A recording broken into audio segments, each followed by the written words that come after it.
Hey, what's up, everybody? Welcome back to another episode of the podcast, Master Random, the podcast. This episode, whoa, wait, hold on. Episode 180. We are there, people. We are on the long stretch to 200. I keep scratching my head. It's so crazy. I got something lined up and planned, and I hope if you are a Master Random podcast listener and you're very interested in listening to the podcast, that this next evolution of the podcast is something that you'll enjoy, really. And that's all I can give right now. If you want to find out more details, go become a patron supporter, and you can really find out what we're up to for episode 200. And while I'm there, if you're listening to this on iTunes, don't forget to rate the podcast and leave a review. If you rate it, and leave a review, Maddie will read your review on the podcast like that. Boom. Awesome. Sponsorships. Here we go. This episode is brought to you by Mortuary. They are a small family-owned and operated mortuary that has been serving the local community on this island for over 45 years. I'm going to put it out there and say about 47 years, providing top of the line funeral and cremation services during a time when it's absolutely needed the most. We're all going to reach that inevitable death. Why not make it the most beautiful time for your family to grieve or for you to grieve? If you're looking for more information on services and plans, contact 477-1311 or visit the mortuary at South Route 4. I want to say, as you're going through Sinahanya, passing the gas stations, going down the hill, it's on your left side right before you reach Chatwood, Ordit. Can't miss it. There's no way you can miss it. Visit them today. They are, like I said, a small family-owned company that is big enough to serve, but yet small enough to care. This episode is also brought to you by Stroll Guam. Go download the Stroll Guam app today. Available in both the Apple App Store and Google Play Store. And when you do, you'll be downloading the most convenient, affordable, and safest way to get around this island. They have delivery services, and as an added benefit to being a Master Random podcast listener, you get $10 off your next ride by using the code word RANDOM19, RANDOM19. For more information on how to be a driver and just Stroll Guam in general, go visit strollguam.com today. My next guest on the show, he is the founder of the 6 a.m. group, who is responsible for the Electric Island Festival. He is actually the CEO and marketing director of the Electric Island Festival. I remember when I first moved back in 2010, I think it was around 2012 or 13 that this started coming around. My good buddy Matt Scrow, was really deep in it, and just helping Jia turn this vision into a reality. And they're on their 7th year, coming up in July of this year, 2019. They will be doing their 7th Electric Island Festival. So look out for that. July 2019. I'm not too sure of the specific day, but as we come closer, and that information should come out, right? So Jia Wang, incredible guy. His story is awesome on how he got into the whole DJing realm.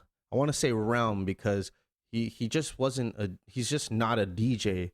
He had to insert himself into different, I want to say, quote unquote, air quotes, facets of what the DJ industry is, and really took the bull by the horns and has created sort of this persona for himself as someone who understands all aspects of what the industry is all about. So before I keep going on, I want to give you the opportunity to listen to my conversation with Mr. Jia Wang on the podcast Master Random. Check it out.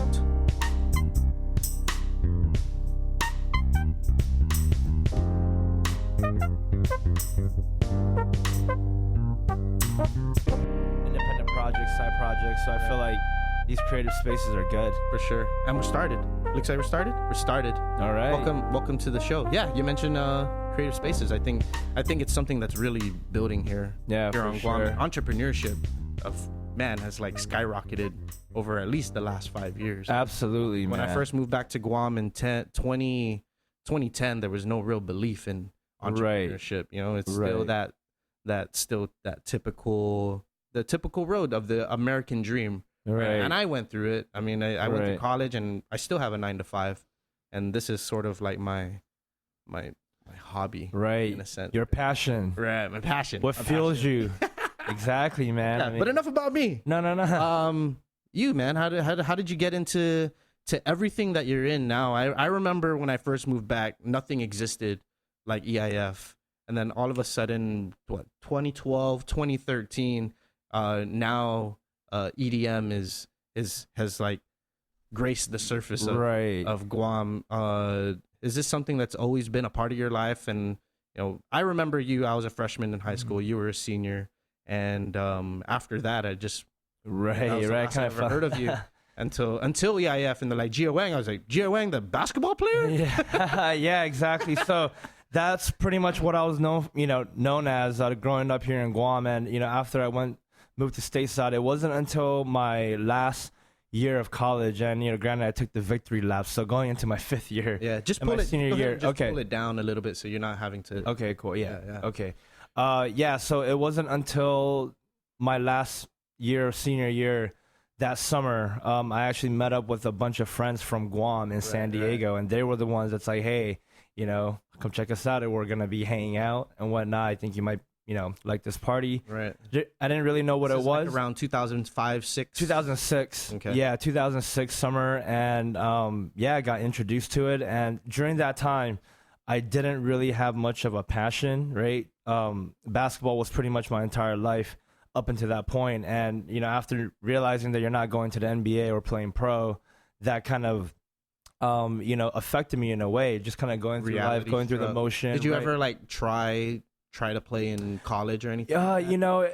I graced the idea while I was in Virginia, so that's where I went to college. And I tried out, but at the same time, I was like, you know what, this isn't really what I want to do moving forward, right? It's just kind of like the passion, the fire kind of died down. And from there, I sort of gave the sport up in a bit, and it was during that period where I got introduced to the music, and I go, wow, I haven't felt something as strongly as this since playing basketball. Right. And from there, you had no experience in like even touching a piece of DJ equipment. Not at all. Not changing CDs at the parties. No. It was only after a year later. My brother had this DJ CD player, and I saw him kind of messing around with it. I kind of got interested in it, and then once you start going to the clubs and you start seeing the DJs, and during that time I was just diving into the music. Once I realized, like, hey, this DJ is just playing all the top 40s of this genre. Like, it's literally just him downloading the top 40 and just playing it. And in electronic music, it's not like that. It's about finding your music, finding your sound, and being able to deliver something special for the audience. Emotion. Yeah, perhaps. I believe it was around 2009 or 10. I went to Beyond Wonderland. And that was my first like real like rave experience. Yep. And that's all I felt was just this dude up here is playing music, and the way the lights set down over the crowd, I was like, oh my God, I feel great. yeah, exactly, man. And that's the whole like experience. It's a whole audio visual experience. For sure. And speaking of Beyond Wonderland, my first rave or massive was during that summer EDC, when I was still in San Bernardino. And that experience, along with kind of being with friends from Guam, everyone having an interest, I decided, hey, this is something I'm going to try to pursue. I don't know what it is yet. I don't even know, what this is, but I just know that it spoke to my heart, right? Quote unquote, right? Sounds cheesy, but it was, it it filled that void that I was looking for. And from there, you know, I just went into this whole path, started DJing, then from DJing started promoting events. From promoting events, just really started like getting involved in the industry and just kind of threw myself in. And the last, 11, 12 years now, you know, it's I wore pretty much every hat in the industry, from being a DJ, promoter, concert organizer, a booking agent, an artist manager. We even do artist visas.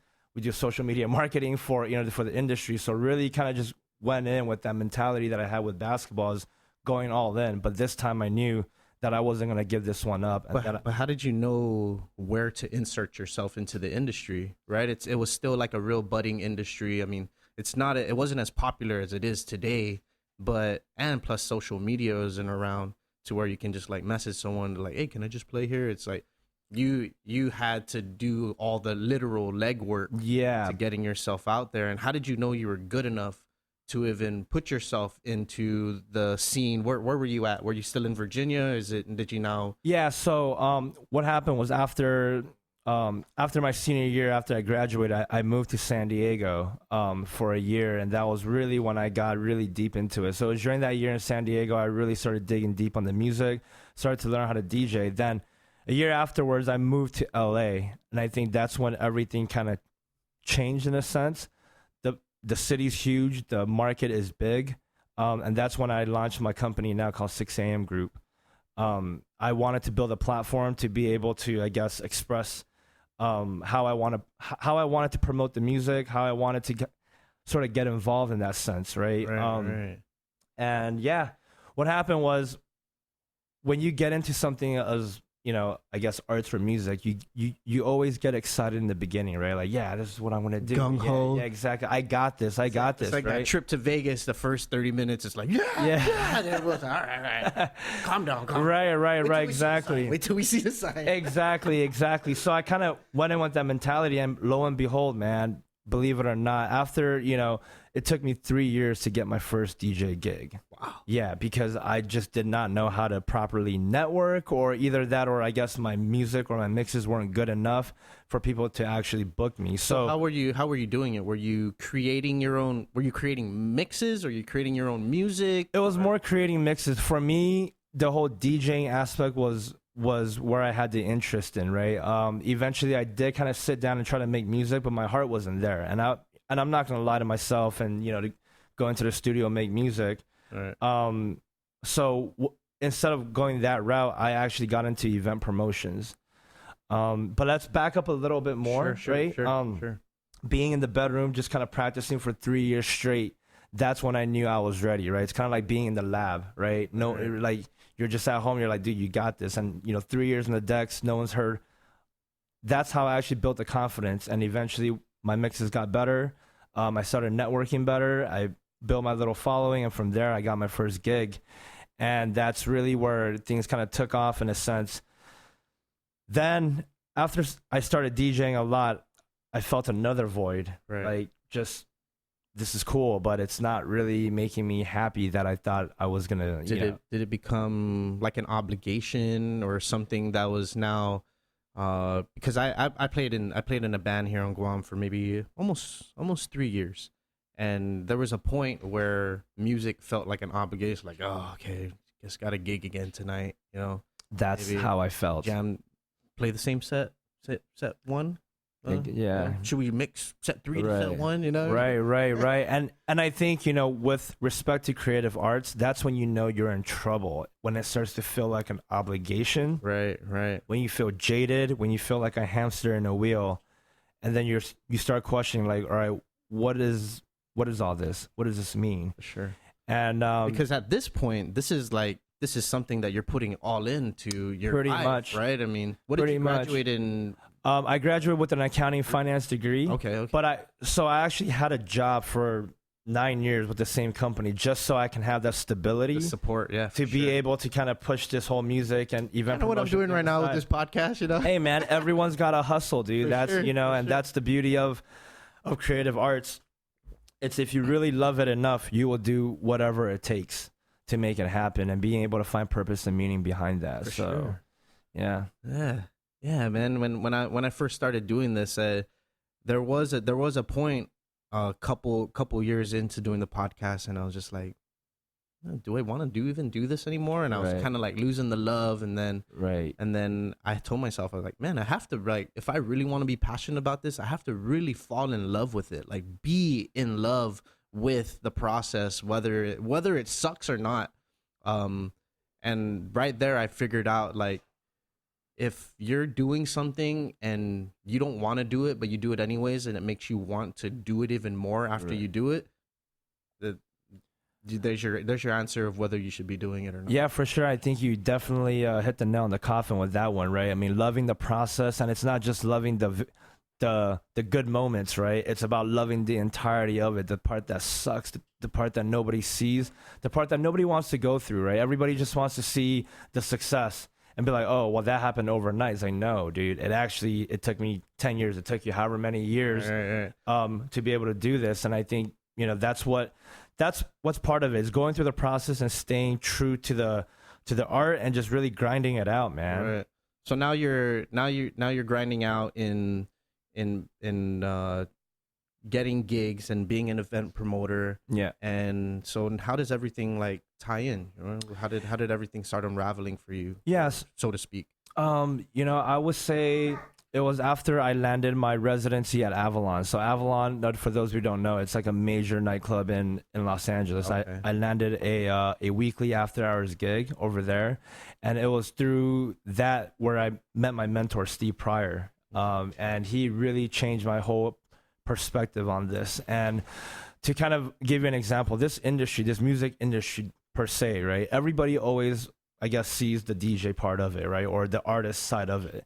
They don't realize that there's an entire ecosystem or engine that's pushing and supporting the performers, supporting the show. I guess all the people that's running in the back, making it happen in the front. For sure. Right. And it was through the part where I started feeling jaded, where I go, hey, it's no longer that fun to me. What can I do? And that's when he said, hey, be more than a DJ then. Go get involved with the industry, right? You don't need permission to start. Like, if you're feeling jaded from DJing, you're not loving it anymore, but you don't want to leave the industry. That's where I was feeling. I was like, well, this is cool, but I don't know if this is something that is truly making me happy, but I love this music and I love this industry. Right. What else can I do? I'm not just going to give this one up, right? Right. So that's when not everybody just gets a residency at the most popular nightclub. Exactly, man. And that's almost like how do you say it? Like taking it for granted. It's yeah, like, exactly. you spoiled asshole. Exactly, man. But that's but that was the reality of it, and For sure. it wasn't until that he was like, hey, be more than a DJ. If you really love this, right, then help this community, help this industry, do what you can. That's when I put my promoter hat. I love this so much. I want to promote this music, promote the scene, but also because I'm so aware of the negative connotation that comes with a rave, right, a dance music festival, etc., that my entire goal is to shine a more positive light onto it, right? It's like, yes, there's drugs, there's all these things that happen, but let's not focus on that, right? Right. These moments are real, right? Being able to connect with your friends, being able to connect with yourself through these moments, and being able to then re-inspire yourself to re-trigger or reset whatever it is you're going through in life, right? I went through it myself. I felt it, and I know that, a lot of people have felt it one way or another, and that's all we're trying to do, is being able to create this moment, a platform for people to then use it as a positive thing, because that Monday morning comes and they had a great weekend, life is good, let's go out there and grind and let's make it happen. Right. Yeah. I mean, now you're taking yourself out of DJ, not taking yourself out of it, but now you're adding a different element. Is it to promote yourself, or is it now to expand yourself? Is it only for networking purposes? And I mean, I get that you would go into a different aspect of the industry to sort of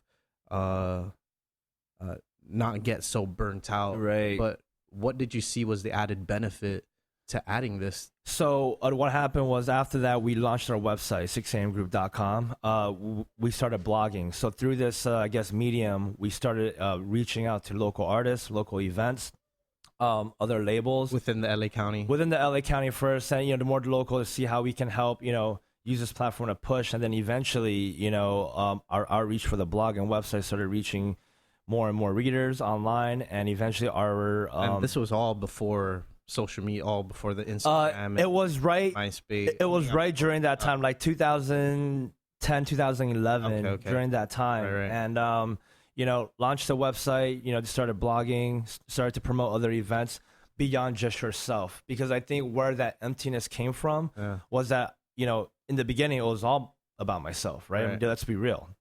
I was selfish and self-centered, Right. and I think if you really love something, I just feel like being selfish, and in a way it brings an emptiness, because it's in a way a toxic behavior, and I feel like whenever you have this toxic behavior in you, you're just not going to feel good about doing something, or it's not going to sustain, because in the end you're going to want to try to find meaning and purpose behind it, and making this all about yourself, it's never going to work. Turns out to be a lonely road, man. 100%. Yeah. 100%. Oh man, I feel like I was watching a movie recently that was that example. Oh, Freddie Mercury from Queen. Yes. He's a great example. He became so lonely in his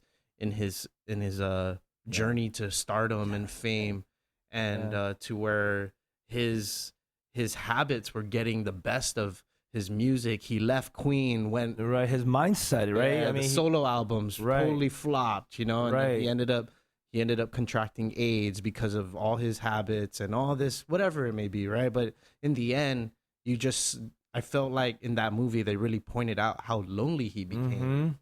Exactly, man. I mean, invite all these people over, and I don't even care who they are. Right. I just want to be around people. But in the end, he was always by himself. Lonely, exactly. And he made it all about himself, me, my album, my solo career, etc., and kind of pushed the whole team out, and that's his downfall. Right. In the end, good example. Good example. Well, I felt like it just, I mean, so why now take something that was introduced to you and bring it over to Guam now? Did you think that something was missing? Did you think that maybe it wasn't here yet? So here's the thing. When I first got introduced to the music, it was always in the back of my mind, like, this is awesome, and I think more people from home should be aware of it, or be able to experience it, because I got to experience it through my friends from Guam. And it was when we started, I guess, partying and raving, going to all these festivals, I started to notice that there's pockets of people from Guam showing up to these festivals, right? After we graduate, we all usually move out into different areas, but it wasn't until EDC 2010, the last one in Los Angeles, where, check this out, about 400 people from Guam between the class of 1999 to 2009 were at EDC that I was aware of, that they flew in from New York, San Francisco, drove from San Diego, everywhere coming in. This is in 2010.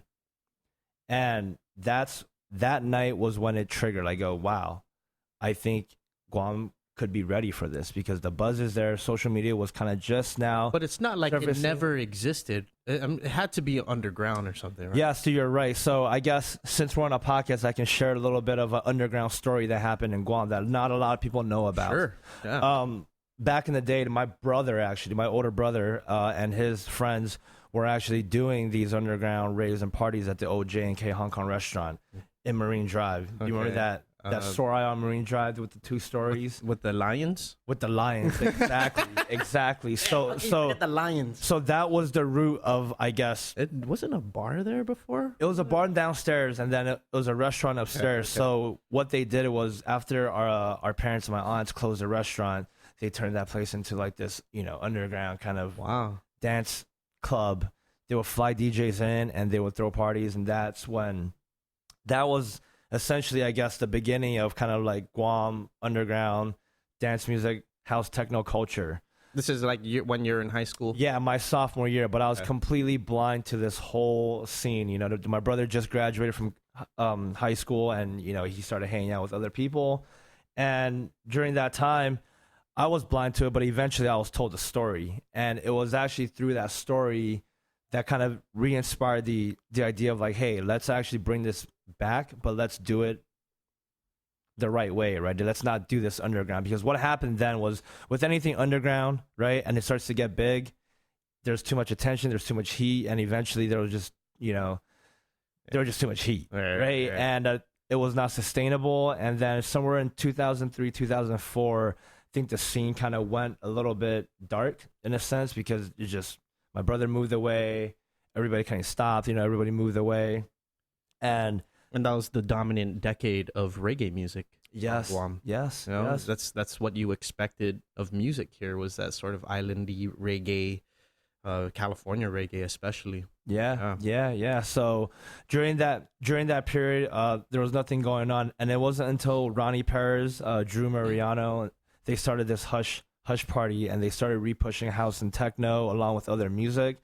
And that was sort of when I was doing my research back home, like, hey, what's going on in Guam, right? I mean, I'm scoping it out. Yeah, right. And then, sure enough, once you start Googling, searching things on Facebook, you start to find these parties, and that's when I reconnected with them first. So it wasn't like I just came home like, hey, I'm going to come back and do this. I did some research. I came back home, met with these people, hung out with them, and kind of shared the idea of EIF. This is in 2011 when that happened. Everybody thought I was nuts. Like, you're going to try to do what? Like, first of all, you're trying to do a festival with what music, right? And how many people? I'm like, 1,000 to 1,500. That, like, you're out of your mind. Like, no way. It's never been, forget about it.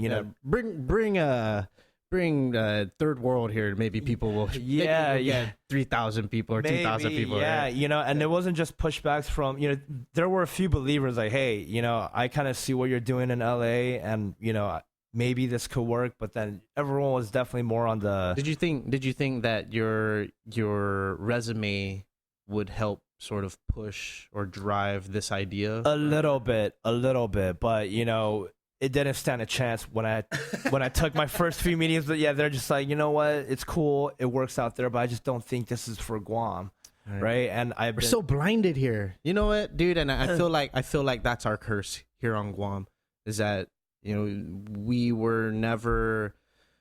always believed that we couldn't scale down what's seen in the States. Yeah. Right. And like, no, it's not possible here. Right. No one's really into that. Right. And, but that's the human mindset, dude. That's the default mindset, right? Just like, it's never really a positive one, right? The first thing always is sort of like look down on it, right? Exactly, because that's it's safe and it's easy, right? And it perhaps makes them feel good, right? Sure, for sure. That they're able to do that. So been rejected a few times. It took us, a few tries before we actually got it right. And speaking of Matt earlier, that was when he moved back, and a buddy of mine was like, hey, you should probably hit this guy up. He just moved back home, and Matt was literally fresh from Seattle. Right. So after that, I connected with him, and that's when, that real belief happens. Like, dude, I was at a show in Seattle. I believe in this. Let's do this, and from there, it kind of just, we planned the first road to EIF to test the waters out, and 800 people showed up to the Globe for dance music. From there, man, I mean, all the clubs were empty that night, Matt. 2013, all the clubs were empty. They were all at the Globe. Were you there? I was. Man, I've been to the ones over at the beach bar.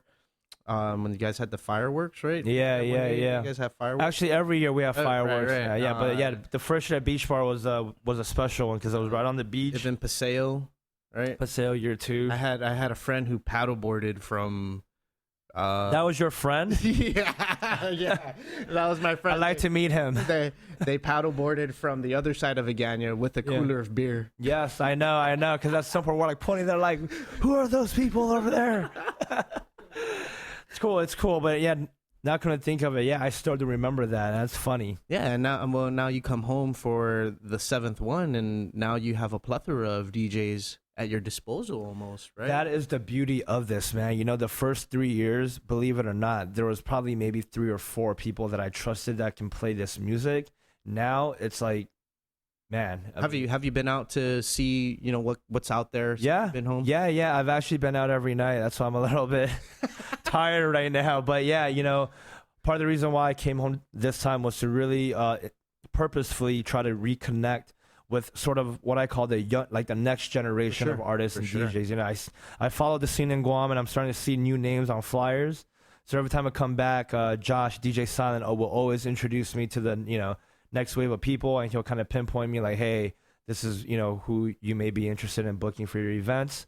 So he's kind of helping me get a grasp of like what's happening down here. And yeah, you know, very happy to kind of hear the new wave of DJs just being a little bit more open-minded with their music and having a wider selection. For sure, man. I feel like 2015 was a crazy year. I mean, that's just when everything, 2015, 2016 is when musicians just really started coming out of their shells and just not really giving a fuck. Yeah, exactly. About, you know, what's mainstream, you know, Right. what's considered popular here on Guam. Why aren't we making our own style of music here? Right. We're a completely diverse mix of cultures and races Right. here on Guam that whatever comes out of here is a real true definition of the kind of people who are coming out of here. You don't even have to be Chamorro. It's Right. every race. Right. It's a melting pot in this right. island.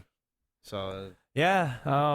Back to what you're saying, you know, as far as how the local music scene and the musicians started to quote unquote not give a fuck, right? And I think part of it is because of the internet and social media and YouTube Definitely. and being able to cut out the middleman, right? like a seal of approval, right? Almost Yeah. like, oh, is this worthy?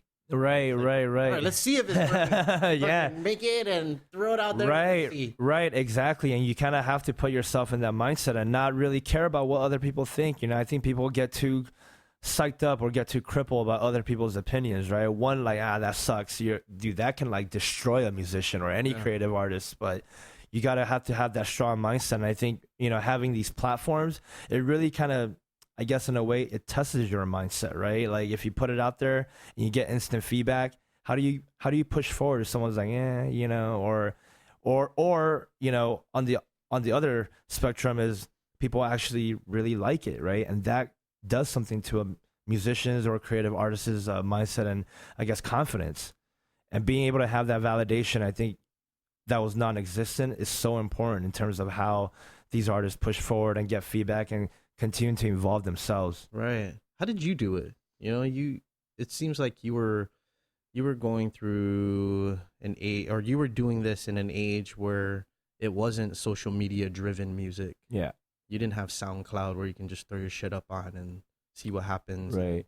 Like Russ, you know, Right. in terms of sensation off of his shit that For he made sure. in 2014. For you know? sure, So, like, for sure. really, how did you get through that mindset, or push your mindset through those sort of hoops and ropes without getting that immediate reassurance that you are playing music that is good for, or that people like, right? Right. You know, for me, a lot of it is really, again, you hit it in the nail in the coffin. Don't care about what people think, right? Not giving a fuck, right? Yeah. I mean, that's really my mindset going in. I know that, you know, what I play is not considered popular or mainstream during that time, but I know that I like it. And, you know, as long as I understand that there is a community that will accept this music or that will at least give me a shot to listen to it, that's all I'm focusing on, right? I'm not pushing electronic music to country, you know, listeners, or, you know, shoving it to reggae, you know, a community. It's like I'm finding my own community and, you know, to making sure that I'm pushing the music towards the right avenue. And that way you're bound to get a better feedback than it is, you know, if you were to just really throw it out there and not really understand, you know, who your listeners and who your target audience is. Yeah. And it seems like your gauge would also only be who shows up to your shows, right? In the beginning, yes. And, you know, actually SoundCloud was quite new during the 2010, 2011 era. It just, you know, it's not the way it is now where you can put something on there or Spotify and goes viral, right? That SoundCloud used to be super expensive, and it was really just made for musicians to kind of just upload their mix and just be able to share it. It wasn't really a platform to really promote your music. Like a music MySpace kind of. Kind of, exactly. You know, it's kind of like you have a SoundCloud, so that means that, you know, do you have content there, and it's just easier for you to, I guess, send your music out for gigs, for demos, not really used the way it is now. And yeah, nowadays there's so many crazy platforms to really push your music. I mean, just even on Instagram Live, you know, uploading things on your Instagram. Right. can go viral, right? Swipe up, etc. I mean, dude, there's so many different outlets that give musicians, I guess, their own voice and platform. For sure, for sure. How do you now expand off of this, if there's any plans to expand, right? I guess bringing people here. I always believe that Guam could be a hub of, or a representative of what's going on here in the Pacific for Asia. Yeah. Better than Hawaii can do it. That's just my personal opinion, because we're here, we're so Yep. close, Yep. $300-400 away Yep. for most of these people. Yep. And how do we expound on that sort of idea that maybe instead of us having to go to the Philippines to watch these Right. big shows, now how do we bring people here to watch these big shows? Yeah, so when we started the concept of Electric Island Festival, the whole mantra was music tourism, right? Because we've traveled for music, right? I mean, you've been to Beyond Wonderland. I mean, it's known that people flock in for music, and I feel like this was one sector that the tourism industry was not putting any focus on. Did you actually like try to work with GVB at one point? Okay. Yes, we Every did. time I bring up GVB, people always have that kind of laugh. Yeah, we definitely did. I wrote this 20-page proposal, a 5-year game plan in terms of how music tourism can actually expand in Guam. I don't think they believed in it. Either that or they had their own interest in mind. For sure. Where, they're just like, that's cool, but we're going to go ahead and do... this is our agenda right here, sir. Yeah, exactly. This is our agenda, and, I hate to say this, right? This is a podcast. They started Guam Live based on this notion of music tourism. Hey, good idea, man. But let us do this, but let's not include any electronic music. So therefore, we're not really stealing your idea because you were coming in for electronic music. Look how quickly that died. You know what I mean? So when you do something without purpose and intent, that passion, right? In the event space and in creative arts, that's the X factor. For sure. But, I'm actually happy to mention this, and I guess I'll be the first to kind of share this information, is that with the new administration, they're definitely open to hearing this concept again, and they actually believe in EIF and sort of how... Well, now you have a track record, right? So all the legwork's been done. Last year we brought in Still Pulse. Right. You want to bring in who? right, exactly. And not to say that we didn't end up doing our own thing. It's like, look, that's cool. We'll go ahead and still keep doing it. And through that, I guess, intent, we've done Road to EIF in Tokyo, Manila, Hong Kong, Cebu. We did it in Taipei. And how were the turnouts for those? The turnouts were good. The turnouts were good because what we'll do is we'll book a local DJ that's really well known, that's played for us, and kind of really promote Guam and promote, our EIF brand. But, that kind of died out eventually because those are just more like marketing activations, right?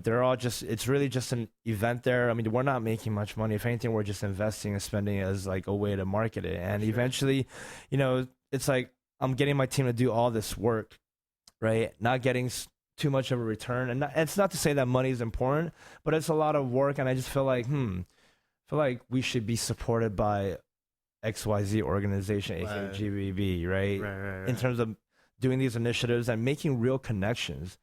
I was on the radio yesterday, and one thing that we're really, really proud of EIF is that we have really, really made a deep connection with all within our industry, all the different countries.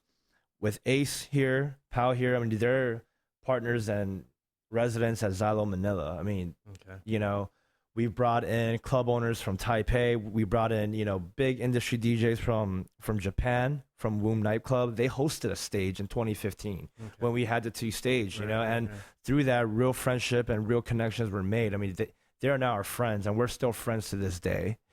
And I feel like that's one area that, man, I don't know how many events here have done that kind of deep connection. And even us expanding to Saipan, I have homies and brothers and sisters now in Saipan. And even now, just even through merch collaborations, like you see Tribe collabing with Crowns, collabing with Opaque. Right.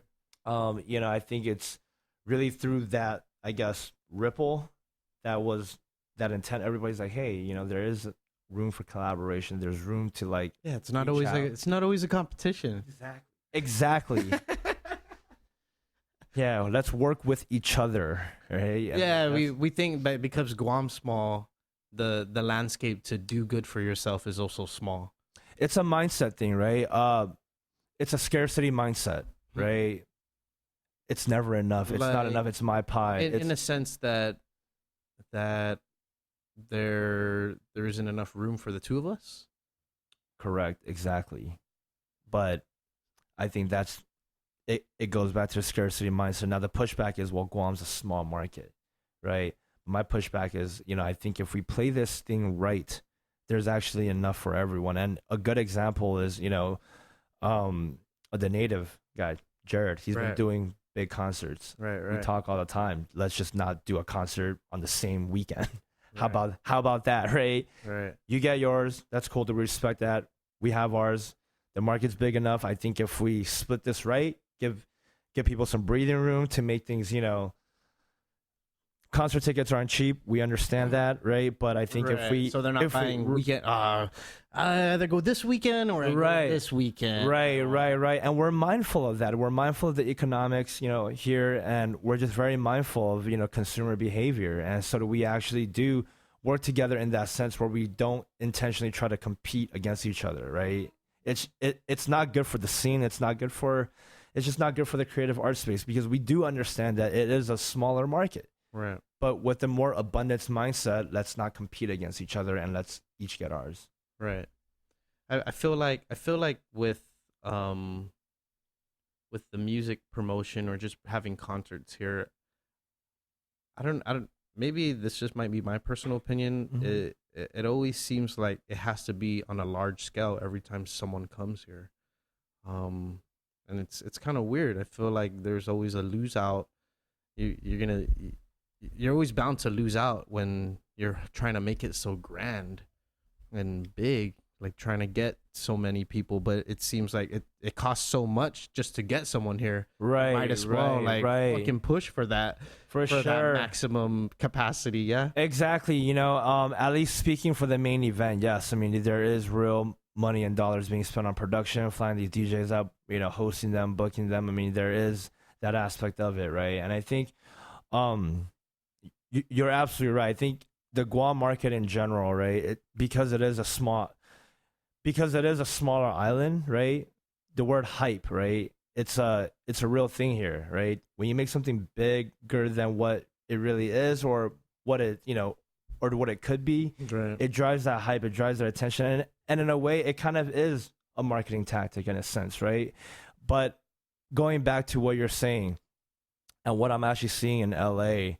Or at least in the festival realm in San Diego, is that they're going back into the whole boutique, the whole quality over quantity approach, right? And it's really interesting. It's like LA is such a big city, 10 million people, right? You can easily get 45,000 people right. in one place. And they have, right? And I feel like people then started getting jaded from like, dude, I don't know if I want to party with 30,000 people, right? How about we scale this back? Tired of carrying this 30-foot fucking flag. Right.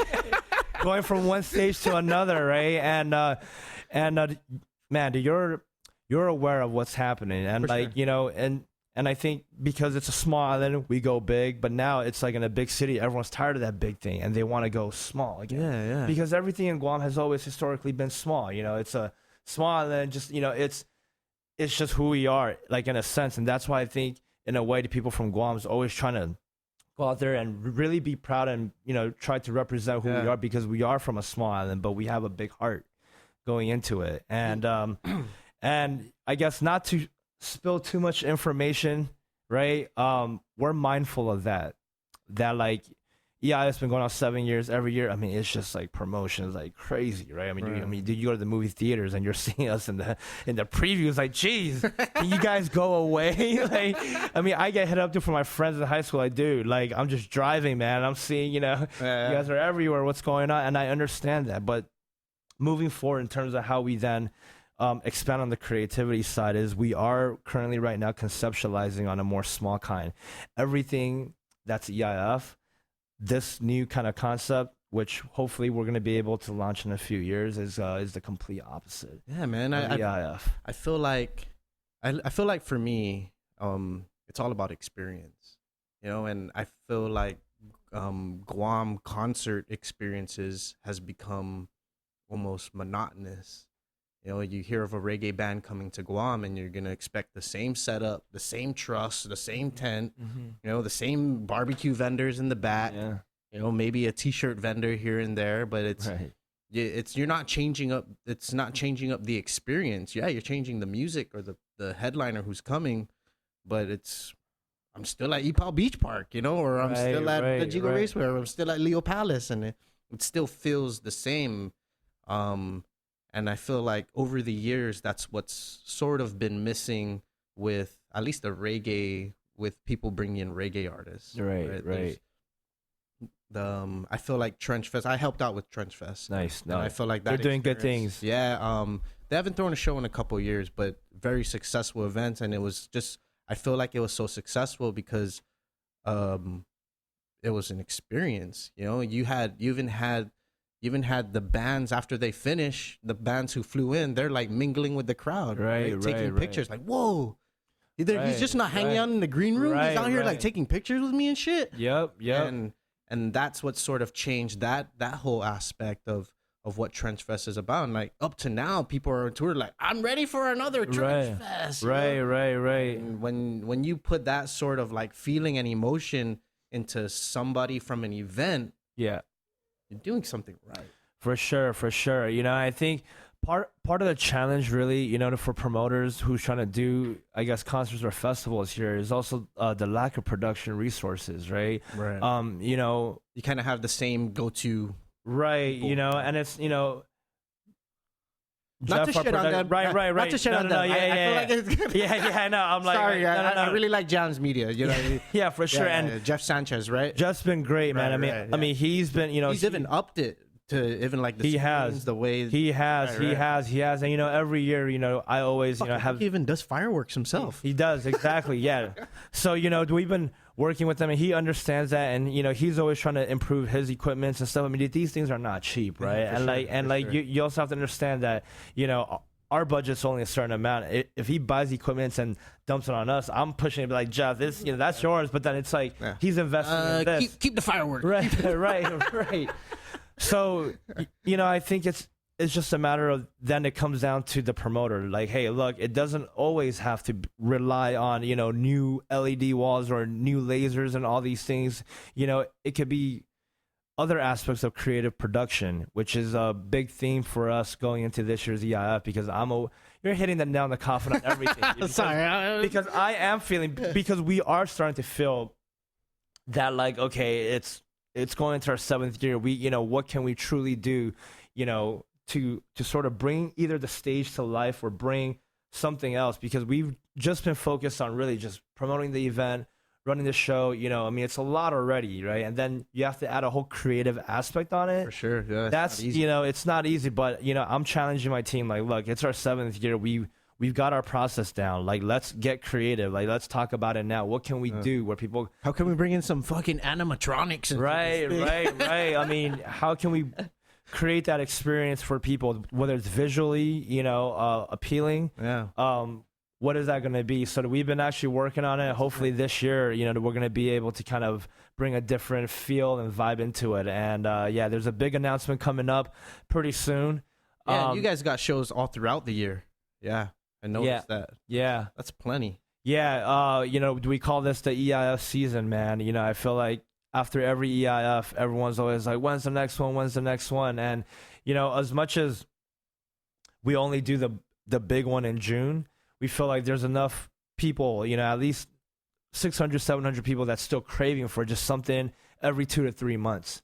And, for us, it's also a way to kind of tell the whole story and the journey, right? Doing these events, people in the forefront really only just see, oh, it's a party, right? These guys are just putting together a party. Man, I'm in Los Angeles, 10 p.m. taking meetings with sponsors.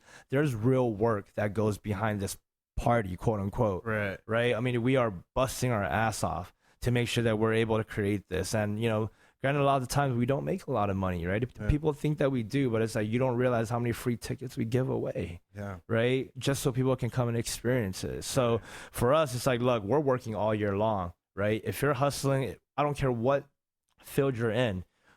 In a sense, we're all kind of like in this whole creative thing. You doing the podcast, there's musicians, there's artists, we're event creators. We're all creators, right? For sure. And in a sense, we kind of want to use the EIF to say, look, man, we're grinding all year. Let's do this. Let's all grind. Let's all work so that we can all play and celebrate together. We're working to make sure that when this moment comes, you feel like you've worked your ass off as well, so that you deserve a night out. Right? We always push this, like, look, if you're broke, don't come to EIF. Like, seriously. But people tweet, like, can you, give me a free ticket? It's like, dude, if you can't, if you don't have $20 or $30 in the next 3 months, like, you have other things to worry about. Right. Go pay that cell phone bill. yeah, exactly. So we really preach that, man, that partying and playing, it's a privilege, not a right. You got to work for it. Right. It's our whole work to play mentality, man. Right. Yeah. I guess I really like the idea of a smaller venue, because I've seen the larger concerts, and people ruin experiences for other people because they're just not into it. There's this really bad habit at reggae concerts here on Guam, where you have people literally sitting on the front row, like on their lawn chairs, like while the main act is playing. That's and they're so stubborn that they have like a boxed out area of their lawn chairs while people are fucking standing around them, and it's like, it's killing the vibe. Yeah, it's like, dude, you guys realize what you guys are doing to these people? It's like, you're just in my way for me having a good time, right? And I think people would be willing to pay a higher price to have that sort of exclusive experience, right? Like, shit, there's not gonna be 1,000 people there. I'll pay that extra dime. Yeah. Exactly. And not to spill too much, but you're definitely right. Like, yeah, I mean, I feel like, am I revealing too much? No, you're not, because look, I think whenever I conceptualize an event, I always go, okay, what's the mindset of this audience that I'm trying to eventually pitch this festival to, whether it's EIF, right? EIF is like small island, but let's go big, right? Let's build this up and build some hype around it, right? And I think if you want to really go with the more intimate vibe, it's about exclusivity, right? Sure. Because then that's also another reverse psychology. We're only selling 300 tickets. I don't care who you are. I don't care, we're only doing 300 because the space can only fit, 320, right? Right. And I got 25 staff. Right. And, I think if you're willing to take that risk and go that route and say, look, maybe we charge a little bit more. Right, perhaps, because there has to be a give and take, right? Sure. I mean, if you're still trying to create that experience, right, that like awe factor, I mean, you can't just say, okay, it's just it's harder to create an awe factor for 3,000 people. Exactly, right. exactly. So yeah, maybe if you're EDC, right? Yeah, but that, dude, they're at a whole different level. Right. That's they. You have the population of Guam going to fucking one area. That blows me away every time when they come out the number. I go, man, like Guam was there for 2 nights in a row. Jeez, like literally everyone, all ages, everyone is there. No one's missing. Babies, grandmas. Exactly. Your dog, your cats. Bring everyone. Yeah, seriously. And it's. It might be a reality that we need to start facing, right? And I know there's a lot of people who've lost out on money bringing in these big acts, and people, they're not getting the showing that they thought they were gonna get. And that's when when that happens, something interesting, then you start asking, like, why are you doing this? Right. And I'll share this for the first time, sort of in a more public sense. We didn't always make money with EIF, and if anything, 2016, if anyone still remembers, we did 2-day, 2 stages, right? Not to share any figures, but let's just say everything went up in costs, but the attendance remained the same. So you guys can imagine what kind of punch in the face we got. For sure. Kicking the balls. I mean, everything, man. And I think, But it's learning experiences, right? I mean, you can't throw a perfect show the first time. It's part of the process that we talked about for sure earlier. And that, every concert event producer, promoter, your true character and your true purpose and intent gets driven out when you get punched in the face like that. Right. So, yeah, everyone goes through it, guaranteed. No one goes through this undefeated. Yeah. You know, I mean, it's. Do you think you forcing yourself to go into different aspects of the industry helped evolve your character into what it is today? 100%. Yeah, like if you had stayed a DJ, just a DJ, do you think you would be doing this? 100% not. If I just stick to the whole DJ thing, I'd be done already. We wouldn't be talking. I mean, because the thing is, it was just too self-centered of a passion for me to find a reason or a purpose. Because, you know, at some point, I also had a self-realization that I may not be the next Tiesto. And right? I mean, I first went in. Let me just share a story with you. One of my friends, I was playing music, right? Writing music, love to write music and stuff. And he goes, let's face it, man, you're not going to sell 1 million albums like Beyonce. I was like, all right, cool. Yeah. Let me start getting serious in school. Yeah. You know, but I think, you know, it's being self-aware, because when I played basketball, that was the thing. I was like, dude, I'm going to go to the NBA. And then when that reality hit, like, oh crap, you know, and that's when I gave up. So this time around, when I realized, hey, I'm not going to be the next, you know, Tiesto, let's just keep using him as an example. You know, I didn't want to give it up. I go, you know what? Then it's okay.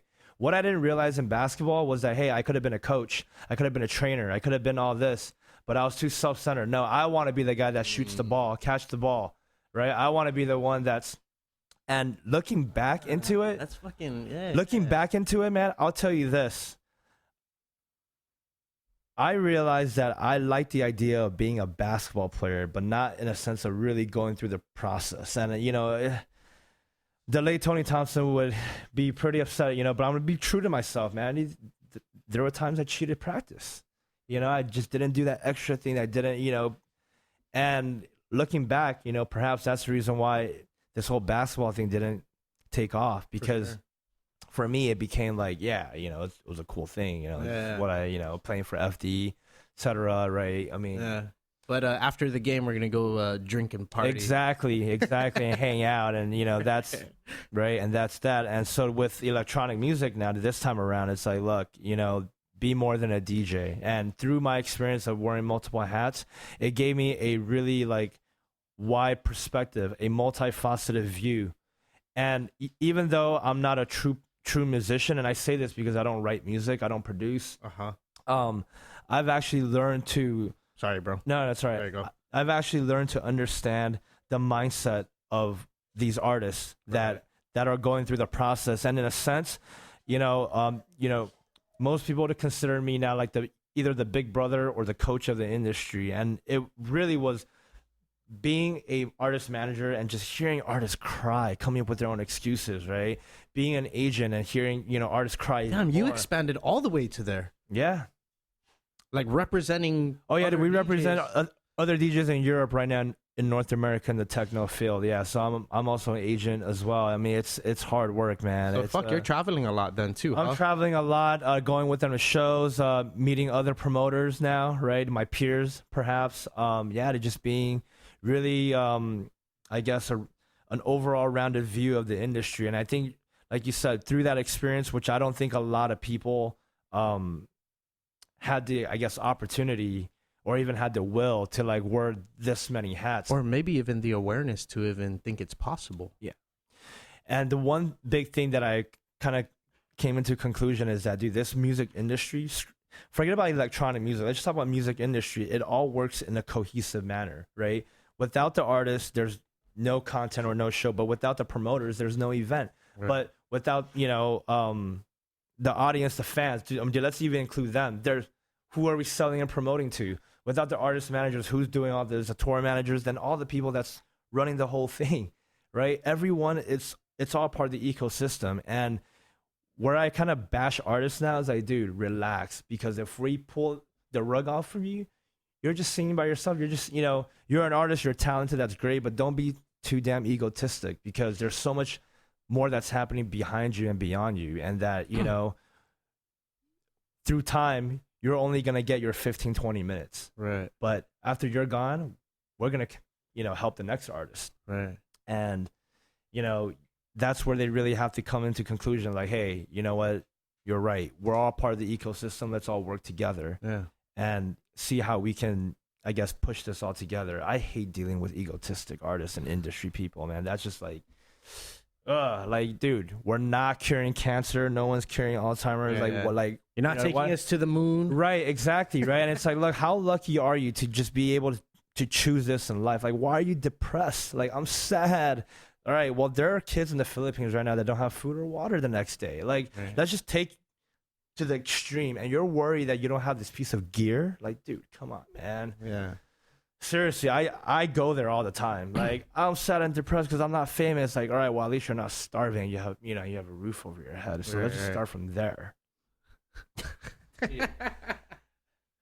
Keeping it real, right? I mean, it's now that you've attacked this sort of like agent, I want to go back to being multifaceted, but I'm very interested in the agency thing because I always mention it's like maybe that's what Guam's missing for talent, right? It's an agent to help facilitate these business dealings with other people, like getting people tours in Asia. I've always wondered why bands aren't interested in.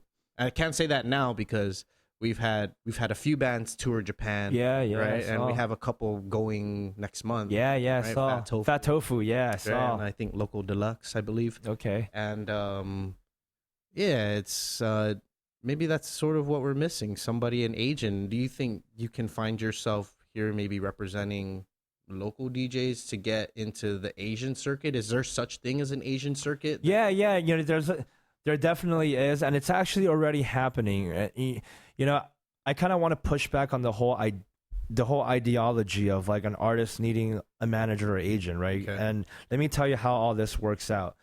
Until you put in the work yourself and you start doing your own, I guess, tours and doing the process, like going through the process yourself, no one's gonna believe in you, right? Yeah. When these agents and managers come to you, they already either see something or see that you're on the track of doing something. Yeah, that's always the X factor. Hey, I see you're carrying a heavy load. Let me take that off of you. Right. You know, on your music. Exactly, right, and like you understand what it takes, and I feel like a lot of artists or musicians, they feel like it's a golden ticket. Oh, I'm signed.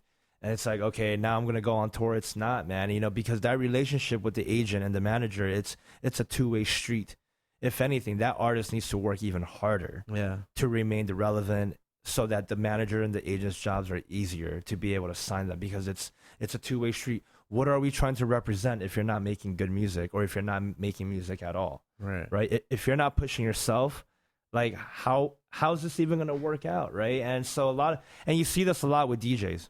I don't know about other bands, but I know this to be true, where a DJ gets signed and they just expect everything to happen. And then they complain, it's like, well, I'm signed to your agent, but it's like, but you're not doing anything. I thought it came with 3 waters at the gig. Exactly. I got one? And, it's happening a sense. So what's great about EIF and the fact that I bring a lot of off-island DJs is that then these DJs are connecting with local DJs. And from there, a real relationship is built. And, now Silent is playing at Xylo Manila. I mean, he's playing at Valkyrie. And there's going to be more Guam DJs now. And it's as easy as a call, like, hey, man, can you come out this day? Right.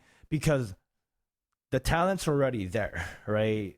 They're good DJs. But now it's making that connection. And then that's how things really work. It's through that natural, organic way. There's no push and shove. Oh, hey, can we, have our DJs play? It's like, dude, who are you? Like, I don't know you. But once we build that relationships, like, hey, dude, you're cool. Oh, do you have an artist? Oh, damn, he's good, right? You have to have, I guess, quality talent, right, to be able to go through that. But that's really how it works. And then I think from there, you create more opportunities. And, at some point, if it does become a point where they're like, wow, they're putting music out, they built the network themselves, they understand the grind, right? That's when I'm going to be like, hey, let's take things to the next level. So the industry would literally have to grow on its own here, like Petri dish style. In a sense, I truly believe so. And it's not just here, I mean, it's even in LA. It's how I kind of approach artists that, they hit me up like, hey, can you manage me? It's like, look, you need to manage yourself first, right? Yeah. Because until you understand who you are as a person, how you manage yourself, as an artist, right? you as an artist, right? Until you learn how to manage yourself, how would you know how you need to be managed, right? In a sense, jeez, I just it's all really good. intense on that. I always push them back. I need a manager. No, you just need better scheduling. Like you need a time block. Like you need to be more disciplined yourself. Yeah, download this app here. Right. Right. Exactly, man. And yeah, that's I think it's an artist will know when it's time to be managed, and I think a manager will also know when it's being managed. And you kind of hit the nail in the coffin again on this one. Is that there really needs to be, I guess. Hopefully one day there will be someone that's going to be willing to take that lead of like, man, I understand the music business, in and out, and I'm willing to take these local artists that's really been grinding it out, right, to the next level. But for now, I think where everybody needs to focus on is their own grind, just going through the process, understanding it, and from there things will happen naturally, right, and unfold. Yeah, I'm very optimistic about the art scene in general here, or the creative art scene. Same here. Very, very optimistic. There's so much talent here, unexposed talent also, but I feel like it's just stuck here. I mean, it's just here. Only we know about it. Why aren't people who are connected to this place out in the United States, recognizing this thing and making it big? There's just as many Guamanians. There's maybe like 1 million Guamanians in the United States. Right. Like, where's that sort of? Where can we find that bridge that connection with the arts and stuff like that? But then again, I think about it, it's like maybe we don't really need them because we got the rest of the world. Right.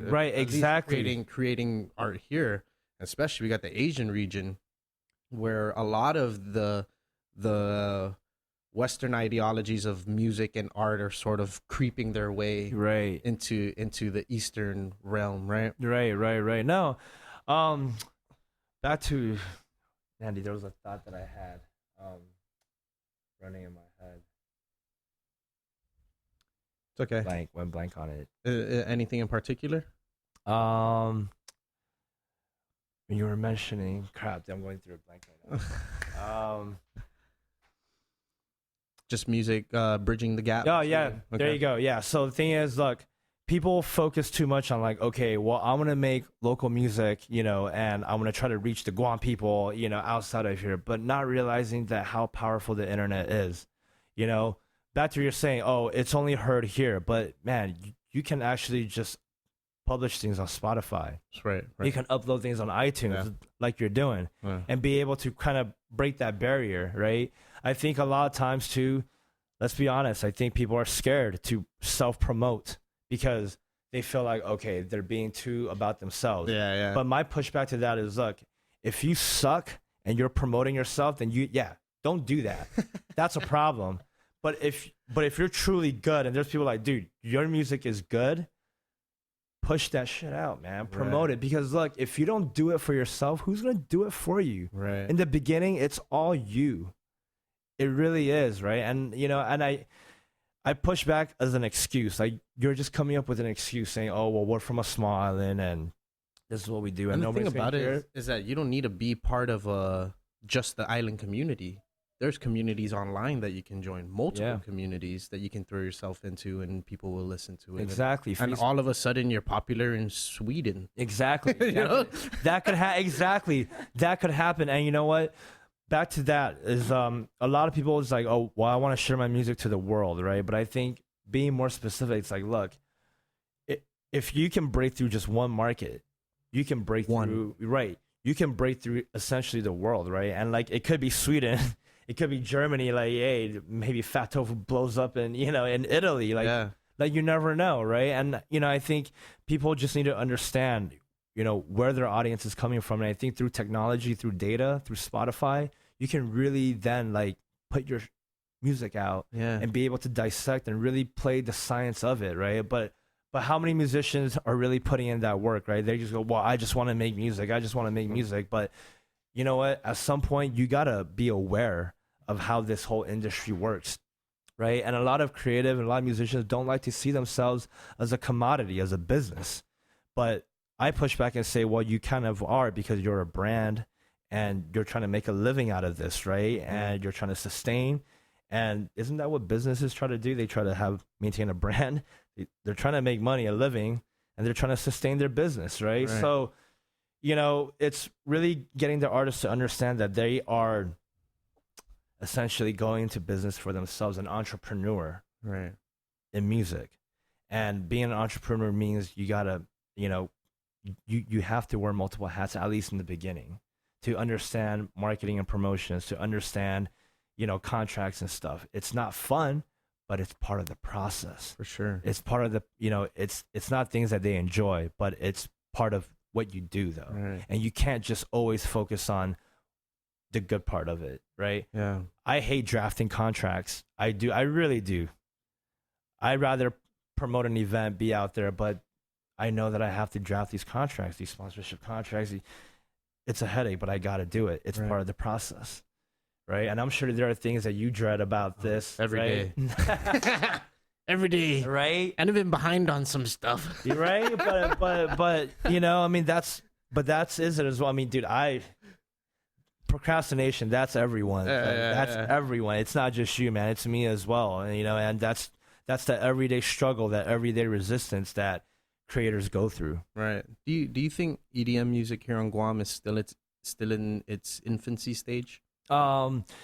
I wouldn't say it's As far as production and or even just not event production, but production of like music production. Right, Oh right. yeah, 100%. Yeah, for sure. I think now because dance music has become popular in a sense. I mean, you hear it in stadiums. It's all over the radio. I think local artists who are a little more, I guess, open in their music genres, right? Jed, for example, I'll just use him. Right. He's a rapper, right? Right. He's very much into hip hop, but he has an EDM track with Silent, and Right. it blends well. It works, Right. Equal, Yeah. and it works, and I was so happy to hear that, and they were promoting that it's the first, locally produced electronic music, and it's Right. true. Yeah. Hey, and they did it, It and sounded really good. no, for sure. I think that is sort of the beginning of it. So yeah, I mean it just got produced a year and a half ago. Yeah, within the last couple years. Yeah. So it's definitely in its infancy stage, and there's a few other local DJs that actually has music out. EJ Flores is another one. He actually has a few tracks out on Beatport. But it's always that internal battle. Like, okay, well, I write this music. Yeah. Like, who's downloading it? Who's listening to it? And that's always been, again, another excuse for these artists of like, okay, well, I'm not gonna make music anymore because no one's listening. Then it's like, well, then why are you doing this? So that means you were only doing this for the sake of getting attention, Right. not for the sake of the art Right. per se. So yeah, man. Yeah. Because I feel like with like regular like bands, you would have to uproot yourself and put yourself in the States in order to be seen in an industry. But I think Four Piece has like broken that mold. Yeah, they're based here, but they fly out and they tour. They toured the nation. They toured the West Coast. John Dank's done a U.S. tour, right. West Coast tour. Well, even before that, there's the DUB, the other Right, band. right. I felt like they kind of like started that whole trend as well. Shit, Yeah. and even before that, the Casuals. Oh, yeah, that's like, right. Like You're back right. in the 70s or 80s, Yeah. With electronic music, like you literally don't have to leave here to become popular. But the only thing is that you're dipping yourself into a big pool of many DJs on a world scale, right? So I mean, you don't want to try and stand out like I'm the best DJ there is here on this island. Right, The world's right. gonna be like, where? Exactly. I think that's why it's really important for these artists and DJs to start bridging the gap, making these connections and creating opportunities, right? Yeah. I mean, creating music is one thing, but I think if an artist can also create opportunities for themselves and being able to kind of just go out there, I think that plays a huge role in terms of how they actually grow locally, believe it or not, right? Because if you're just doing things locally, and even if you're really good, right, you're still a local act, but it's when you're just like, oh, he's playing in Manila, Taipei, Seoul, LA, you come back, it's like, hey, you know what? I'm gonna go check him out. You know, I mean, Yeah. he's local, but man, he's gone out Big there, everywhere. so, right? Yeah. He's big everywhere, or he's starting to make grounds, or he's starting to build traction. That naturally builds local interest, believe it or not. Yeah, for Right? sure. I mean, it's that reverse psychology. Yeah, you know? yeah. When you're here, it's like, but it's like all of a sudden, dude, you're playing all over, and you come back. Well, it's like Boomer, right? Yep, Chris Boomer. exactly. He was playing on the local circuit for the longest time. Mm-hmm. You know, got picked up by Soulja. They took him out. Wrote an album. Yep. Toured with him. Yep. You know, he got love from the U.S. and he came back here and he was getting love. Yeah, of course. Getting more love than they gave him when he was playing with Rebel Lion, right? Exactly. Right. That's how it works. Yeah, it's You so see weird. all the time. It is so weird, man. It is weird, but in a sense too, I think that's kind of what happened as far as having the interest for EIF too. Is that, hey, who's this kid or who's this guy that is now bringing this back home, right? It's like, oh, he's doing things out here, but he's bringing it back home, and it's always weird and interesting, because I feel like had I lived here and just like, hey, I'm gonna do a dance music, I just don't think that would work. Yeah. That appeal wouldn't have been there, because it's like, well, what makes you, and it's interesting having that dynamic where you do things outside of your own home, but then when you bring it back or when you come back home, it's perceived as something bigger or more special, quote unquote. Yeah. Right. Can you tell the difference between fandom and consumerism? Like people who just consume music to consume it, and people who really appreciate, the music or the mixes that you're putting out?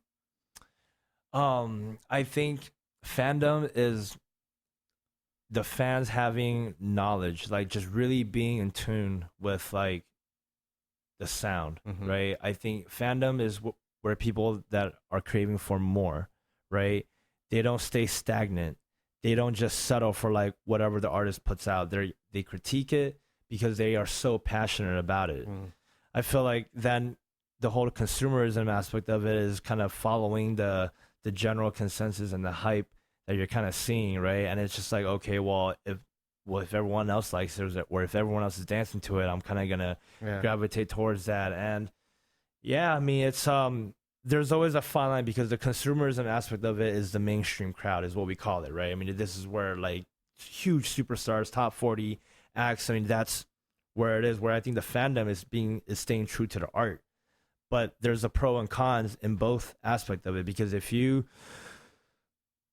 as an artist are focusing on the consumerism aspect of it, right, trying to create music for the masses, and I don't care who listens to me, right, as long as there's ears and stuff, then I feel like the artist, quote, is gonna at some point sell out, right? That's where the music integrity is behind than just getting the attention. Just putting music to put music now. Right. Whereas the fandom route, obviously you're going to be respected, but respect doesn't pay the bills, man, and staying true to your art, while it is, it sounds like a very, very humbling and genuine thing of it. It's a harder path. And I think if any artist is willing to go that route, it's about writing. It's about sticking it out. It's about letting the genre come to you. And I say this as an example for techno music. Okay, that's like this more underground sound, because of how big EDM has got, Chainsmokers, all these things, right?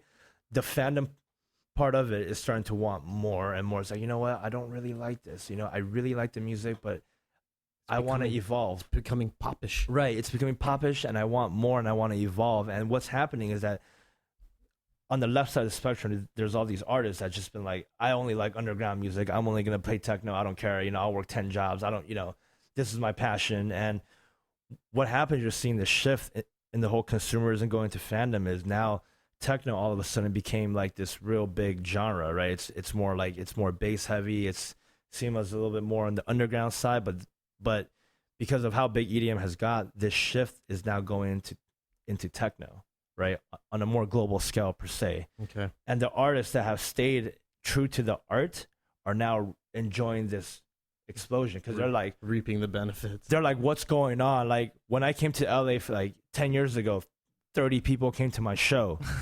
Now, like I come back, there's like 500, 600. They're blown away. And Gary V, I don't know if you, yes, of course. That's his quote right there. From the marathon, not the sprint. Okay, Right, right. nice. You know, he has this whole concept, and for musicians, it's like, dude, there's no better position you can put yourself is when you just stick to doing your thing and let it come to you. And right now, we're seeing that in techno, and you know, that's the power, and that's the difference of the whole consumerism and the fandom, the mindset. You know, at least for the musicians, like in terms of how they should approach it, because this is what happened with a lot of DJs and producers that couldn't figure out which side to go to, and they eventually was like, you know what, I'm gonna go with what's more popular. And now that this whole more popular side is becoming fading out, they're stuck there, and the underground scene is not gonna be like, oh yeah, cool to come back in. No, do you once you step out of that realm and like you quote unquote try to sell yourself out and follow this whole like trend and market, at least with the electronic music industry, like we don't respect that at all. And if you go that route, good for you. But now that this is getting all popular, they're trying to come back like, oh, now I'm techno. I can do techno. It's like, no, man. I've been doing techno since early 2000s. Exactly, man. I just took a break. Exactly. Oh, you know. Exploring creativity. Right. So then they're changing their DJ name, changing their alias. It's like, dude, that was, no, man. No. Right? I mean, you see it with Hardwell saying, oh, I'm only going to play tech house. David Guetta, he has a new alias called Jack Back, and that's his whole like house and techno, and it's funny, man. It's like you're literally just chasing what's popular, dude. Stop. Right. Yeah. Huh. Yeah. Interesting. That's an interesting take on I guess just the electronic music in general. Yeah. Right. And I guess I'm just trying to find a translation of how we can relate, you know, sort of what's going on the world scale to here. I mean, it doesn't seem like too much of a competition or a battle between DJs or trying to gain popularity on the local scale, because really it's still really small compared to what you would find in the States. Yeah, for sure. You know, I think locally per se, there's definitely a sense of community, right? I mean, outside of electronic DJs or club DJs, there's a group called Scratchers Guam, and they do things at the Hive, and they're all coming together, scratching and stuff. I mean, it's like really workshops, right? Like workshops. You know, I was out all week this week, and you know, there was a bunch of DJs playing, spinning, all hanging out. Everyone seems like they're in a good vibe. There's no bad vibes, right, from it, and that's I think that's really important in order to sustain a community that's already kind of hard, you know, because DJing, it's always been like, okay, this is more of a hobby kind of per se, right? And everyone's doing it for the passion and love. And, you know, I think really having that sense of community, it's what's going to help continue to sustain. And hopefully, you know, the one or two people really break out of the mold and really kind of set the standard in terms of what this can actually mean and be. And I think, you know, I'm just going to openly say, I think Josh Silent, you know, I think he could be the guy. I mean, he makes music. He's out there. He's connecting. You know, he's now to getting oversee gigs as well, and that's one person that, you know, I think could actually level things up. Yeah, and possibly draw people to hear like, oh shoot, DJ Silent plays in Guam all the time. Exactly, man. And I'm now gonna go visit there. You know? Exactly. So that's, you know, that's at least what I kind of foresee sort of in the near future, man, if he continues this route. I mean, he's such a nice guy too. And being a nice guy, like just being a cool dude or a cool gal, right? And then being a talented artist, that goes so far beyond what people actually think. Because as a promoter, I would never bring an asshole DJ. We booked a few artists from, you know, for EIF that were just straight fucking dicks, man. And it's like, I don't even want to deal with their entire agent. Like, I don't want to deal with your agency. I don't care about who you guys have. Like, if those are the artists that's on your roster, I'm not interested. Give them the rundown, the 95 minivan. Right, exactly. Don't put them in the luxury car. Exactly, man. That's cool, man. I think with how and I've been here since the birth, I guess. Yeah. Of EIF. I moved back here in 2010. Like I said, you know, there was nothing like it, and now there's been like an explosion of electronic music, but not only electronic music, of just music all across the board. Yeah.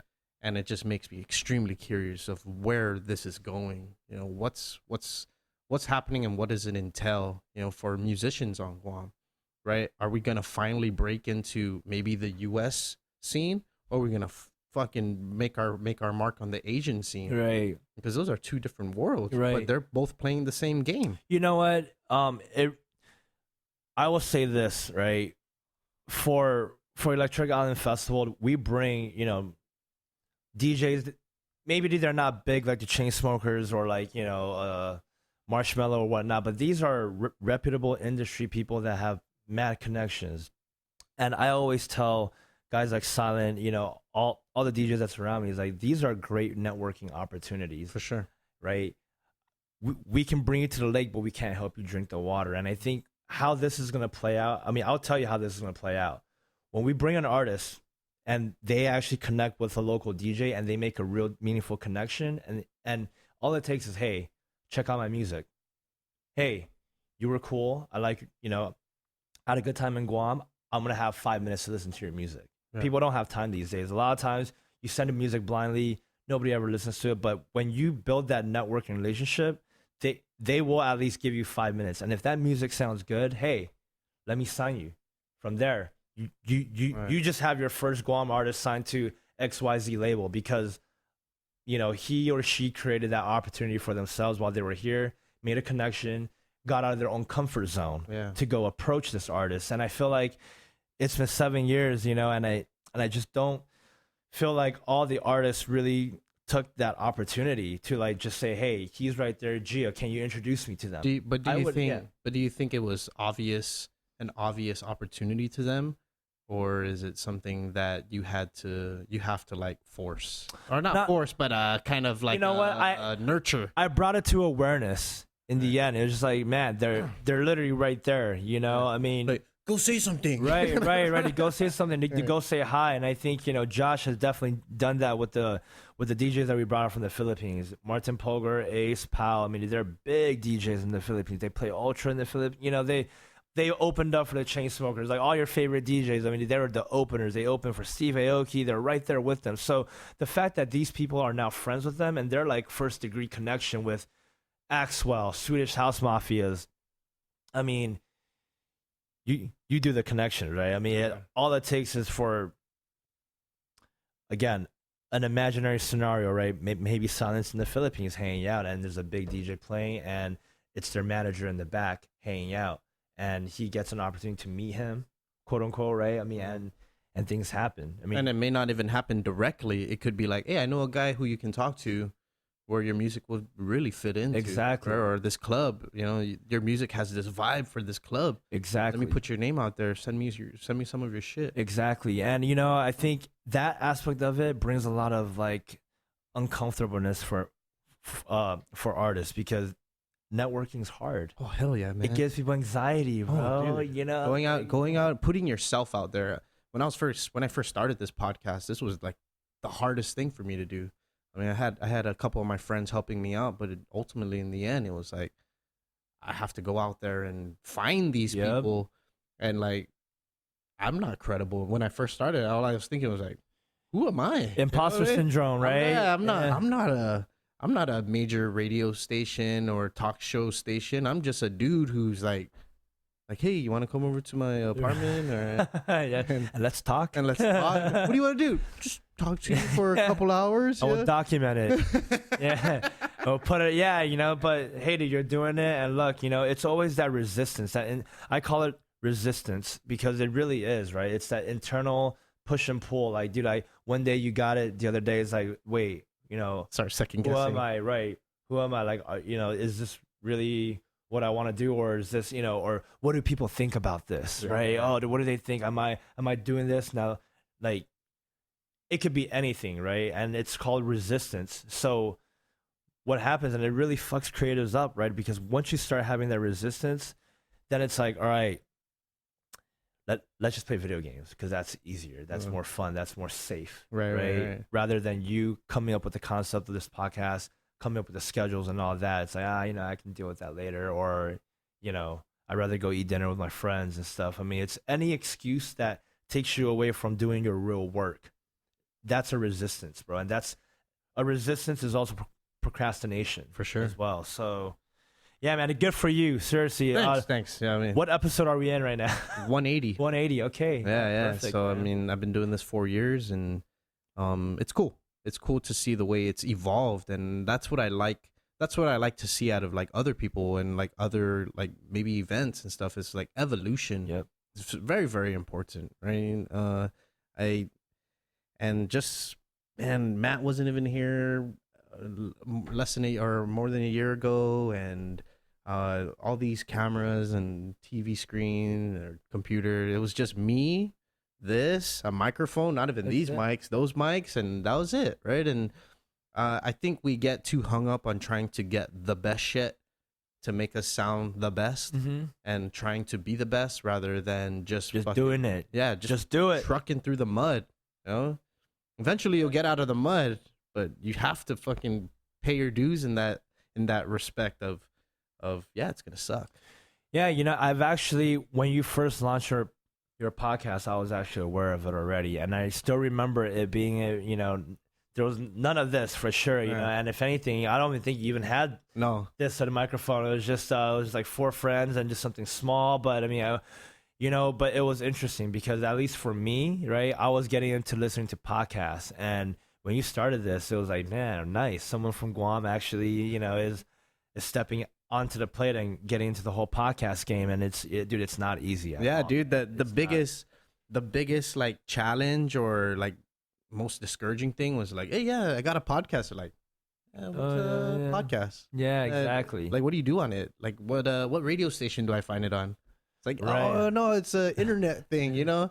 And so it was like playing this game of like explaining to people what these things are, and but you know what? It's now the community is growing, and this is what I've been wanting for years since I first started this. I don't want to be the only one. Right. No one ever. You got to be narcissistic to want to be the only one doing anything. Right. And I've been in the music scene, and I've seen the rock community, the reggae community, all these different kind of communities, and I wanted that for this genre of just talk. Finally, we're seeing people cast. It's like,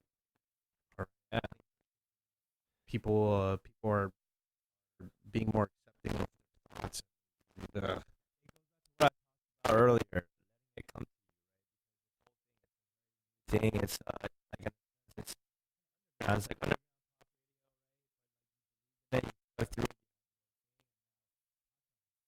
oh man, go wow, right? It's like, what is it? What's a podcast? Right? Hey, what's a podcast? New podcast? No, seriously.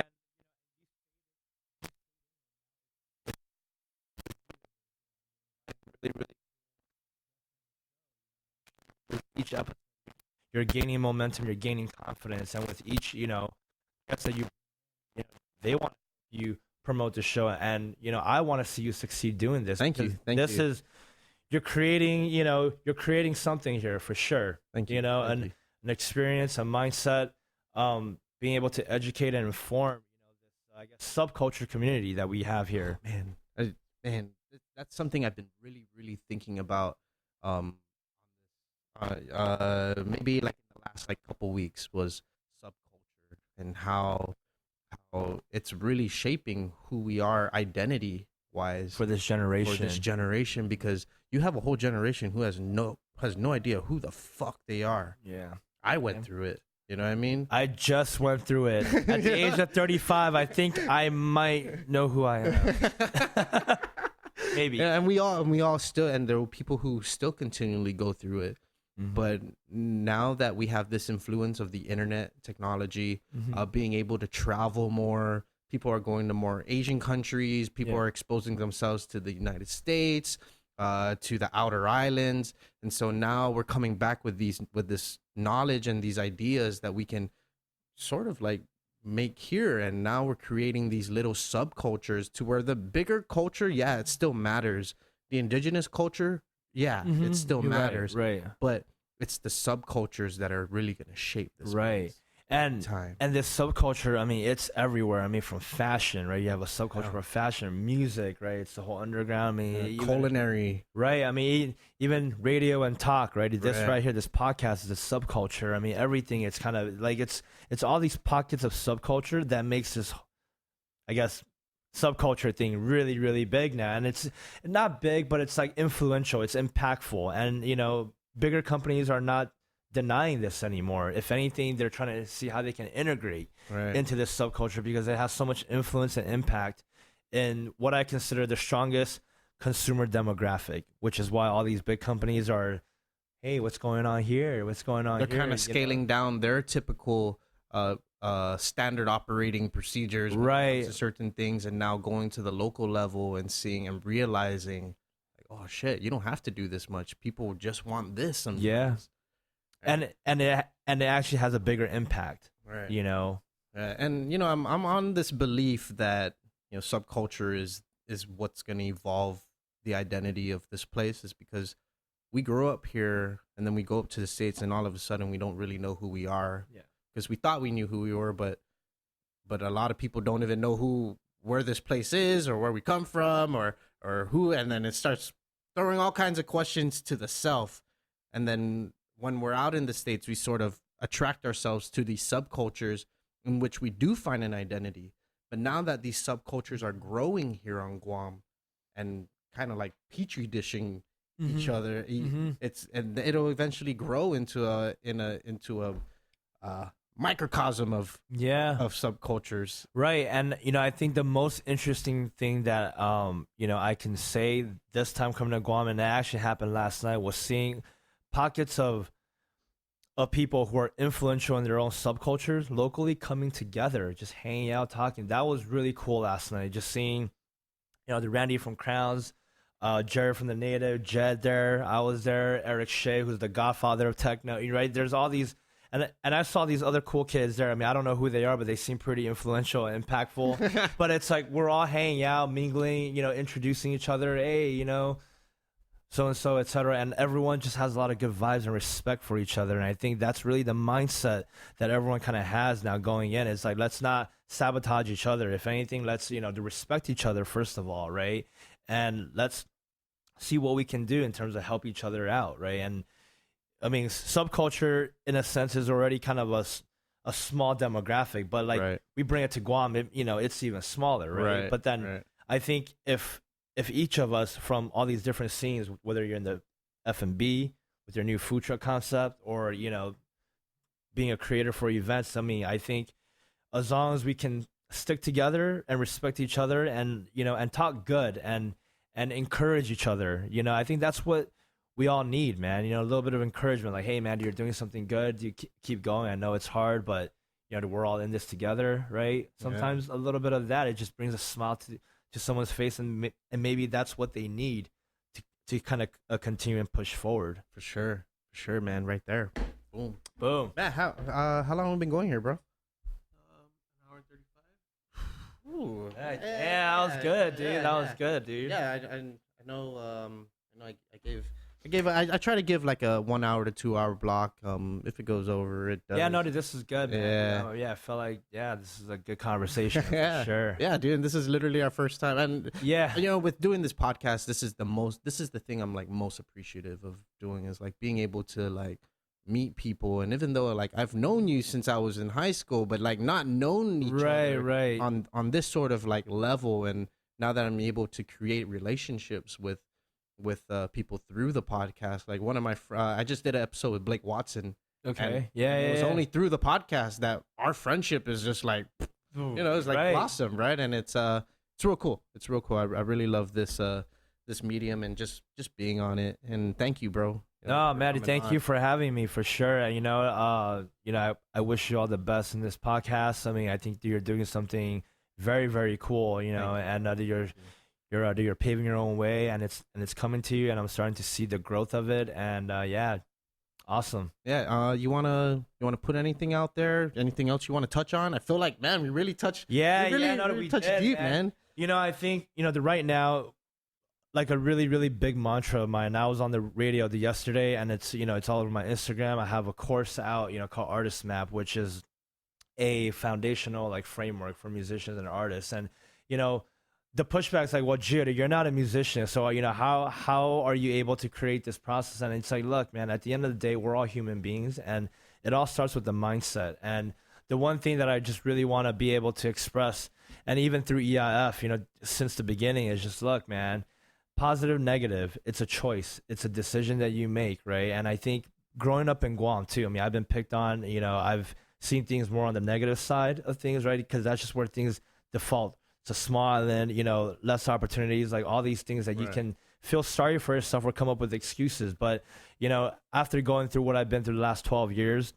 being from Guam and actually seeing a lot of Guam people doing big things, right? And it's like, what's the difference between those people and those who kind of just gave up in a sense? And I think it always comes down to that mindset, man.